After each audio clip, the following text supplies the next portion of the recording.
Magandang umaga po mga ka-agri. Henry Yap po ng HGY Game Pals Palawan. Narito naman po tayo ngayon para sa LDI Game Fowl Management.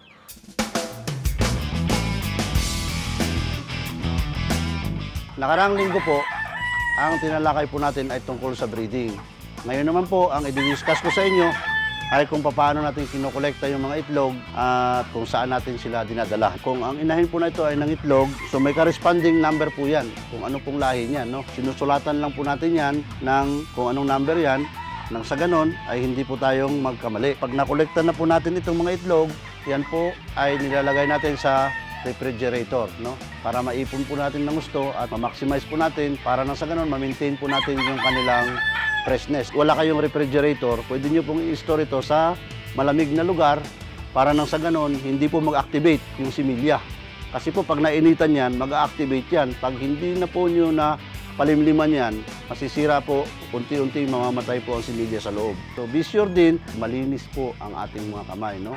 Kasi po ang itlog, pag na-contaminate yan, masisira po yan. Ito po yung pag-i-store din ng itlog sa lalagyan, no? Lagi pong ang tulis nasa baba kasi may air sac po yan, no? Once na nasira yan, mabubugok na po ang itlog at hindi napipisa. After 10 days po, niloload ko po to sa incubator. Bago po natin i-load sa incubator ang mga itlog, paglabas po nila sa refrigerator, pinapabayaan po natin silang magpawis ng 5 hanggang 8 oras sa labas. No? Pag nagbalik na yung dating temperature ng itlog, bago po natin sila sinasalang sa incubator. Huwag po nating isalang, pagkakuha natin sa ref, salang kaagad, masisira po ang itlog nun. No? Be sure po na ang ating incubator ay na-disinfect na natin, naayos na natin, nang sa ganon ay sigurado natin na walang bakterya sa loob. No? Ang mga tubig po na yan ay hindi po natin dapat patuyuan. So, nakamonitor po tayo sa incubator. Ang temperature po ng incubator ay 100 degrees Fahrenheit. Pagdating po ng 5 to 7 days, kinakandel po natin yan. Ang ibig sabihin po, nilalabas natin ang itlog, sinisilip po natin sa gabi, sinisilip natin sa flashlight kung may similya o wala. Nang sa ganon, maiwasan po natin yung mga bugok na itlog, no?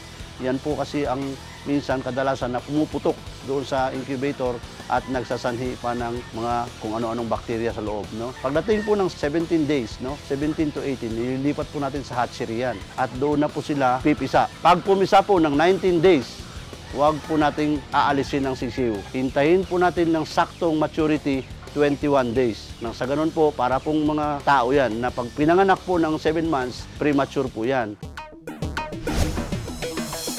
Ang kagandahan po ng incubator, sabay-sabay pong pumipisa. Ang maganda po dyan, pag nagbabakuna kayo, isang bakunahan lang. Whereas kung sa inahin po yan, ang inahin po, minsan, ilan lang ang pipisa? 8, 9, 10, ang konti po niyan. Tsaka ang mga inahin po, pag materialis, hindi po pinalilimlim. Para nang sa ganon, ay tuloy-tuloy lang po ang itlog nila, nang sa ganon, maparami nyo kaagad. So, pag napisa po yan, ang ginagawa po natin, minamark na po natin yan. Minamarkahan na po natin yan according sa lahi po. Ang markings po, maraming klase. Meron pong marking sa ilong, no?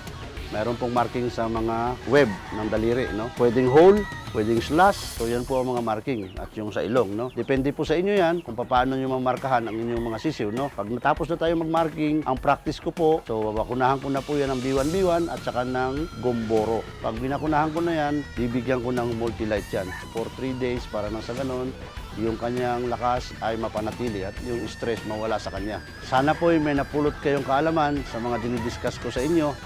Muli, ako po si Henry Yap ng HGY Game Pals Palawan para sa LDI Game Fowl Management.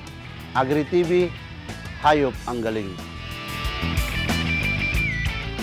This portion was brought to you by LDI, Alagang Tunay, Laking LDI.